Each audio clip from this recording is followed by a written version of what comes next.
How to make a fluted pie crust.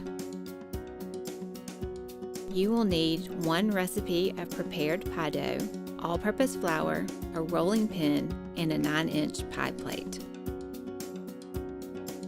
Step 1. Lightly flour your work surface.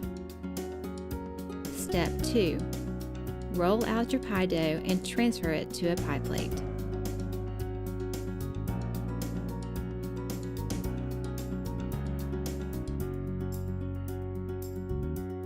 Step 3.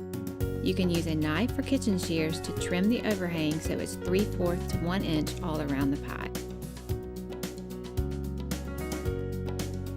Step 4. Fold edges of pie crust under.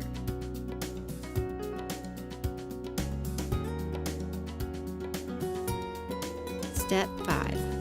Using your thumb and forefinger, crimp around edge of pastry by pinching it.